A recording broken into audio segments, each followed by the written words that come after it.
Hello and welcome to the online television news update. I am Lynn Komjisha. Previously, with only one leader, Rwenzori region now has 5. The most intriguing question now is, what is behind the proliferation of traditional leaders in Uganda's most important tourism region? Our reporter Ronald Kato set out to establish the facts. When Charles Mumbere officially took the throne 7 years ago, he was one of only 2 kings in the Rwenzori. The other was the Omukama of Toro. Today, over 5 traditional leaders claim chiefdoms and kingdoms in the region. Rwenzori is also tenser today than it probably has ever been, and there is more appetite for violence than peace among tribes here. Kasese, the seat of the Obusingaba Rwenzururu, is also a place where an intricate interplay of politics, resources, and geocultural spaces in the Rwenzori is most felt. Land, one of Rwenzori's most precious resources. The same resource, however, has been at the center of the unrest in the mountains of the moon for decades. The conflict over land mainly pits the Basongora, an ethnic minority who are cattle herders, against the Bakonzo, the dominant ethnicity of the Rwenzori, who are crop farmers. You have different groups, fighting to take control of resources. And you're talking about land. You're also talking about other natural resources like grazing lands, for example, water points, forestry resources, mineral resources. These are the ones that, in most cases, they are the root causes of the conflict, the contestation over resources in cases of either real or perceived scarcity. Since 2014, Rwenzori has been the scene of bloody fighting blamed on tribal animosity. When it came to the sharing of that very little land in favor of the population,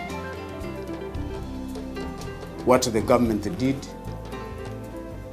Muvuko irrigation, Muvuko, land for the prison was given to the Basongora.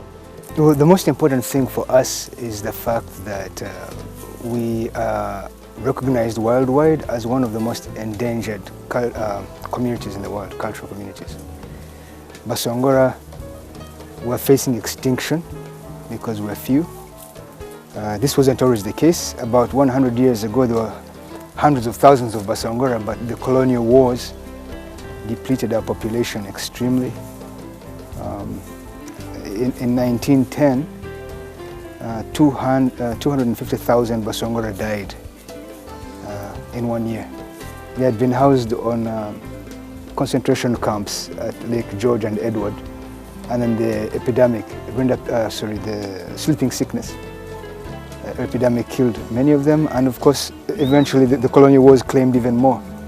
So Basongora went from being one of the largest tribes in Uganda to being the smallest, one of the smallest. The fallout from the election has also exaggerated tensions in especially Kasese. The district voted almost entirely for the opposition. The endorsement of a proposal by Cabinet last week to split Kasese into 4 districts has been opposed by the Bakonzo as a ploy to weaken them and take away their land. Analysts say the proposal might aggravate the already tense environment. As Mumbere begins yet another year as Rwenzururu king, he will be hoping these mountains stay the bastion of peace that they are meant to be. Ronald Kato, reporting for Vision Online. In other news, as he headed to Wisconsin for a rally, the White House hopeful Donald Trump unleashed a litany of complaints about the nation's election system and also blamed the media for his woes, raising concerns about possible unrest should he lose. Those polls were great today, but they're also showing there's like an undercurrent that they can't poll. Remember when I was in the primaries? How's he doing in such and such? Well, it looks like he won't win that state. Then the next day, it's like, you win in a landslide. They say, what happened? We'll take it anyway. I mean, this is, I guess, like people don't want to say they are voting for Trump, which is okay. We'll take it any way we get. The Republican presidential candidate Donald Trump also made claims of electoral fraud, citing a huge number of deceased voters on the voters register. More than 1.8 million deceased individuals right now are listed as voters. Oh, that's wonderful. Well, if they're going to vote for me, we'll think about it, right? But I have a feeling they're not going to vote. As they earlier alleged in Portsmouth, New Hampshire, that the media is rigging the election, Trump again said the media was poisoning the minds of the people. You know, to make America great again, we do need some truths from these people. Because they poison the minds of voters. Not everybody understands what's happening, and by the time they do figure it out, it's too late. They're poisoning the minds of voters. And now a look at the Pearl of Africa endowments. We look at the hippopotamus. The name hippopotamus comes from the two Greek words hippos, meaning horse, and potamus, meaning river, giving it the full name river horse. These animals are semi-aquatic.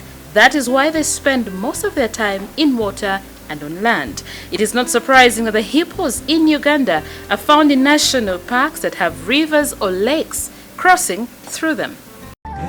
The hippopotamus is the third largest and heaviest land mammal in the world after the elephant and the rhino. Different from these, a hippo spends most of the day in water. Though they cannot swim, hippos mostly just keep bouncing off the bottom of the water. They are semi-aquatic because they spend most of the time in water and on land. An interesting fact about hippos is that they mate and give birth in water. They are herbivorous, that is, they feed on grass, but they're also very dangerous animals. That is, if you move too close to them.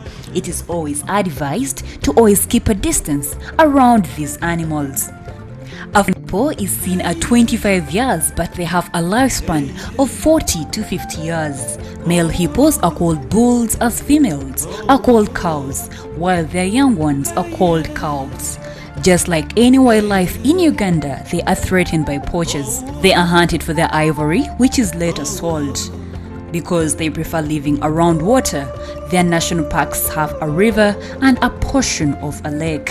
In Queen Elizabeth National Park, they can be seen around Kazinga Channel and in Tugwe River.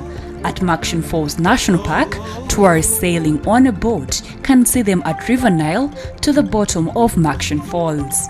Lake Mburu National Park is also another place where you can see these hippos.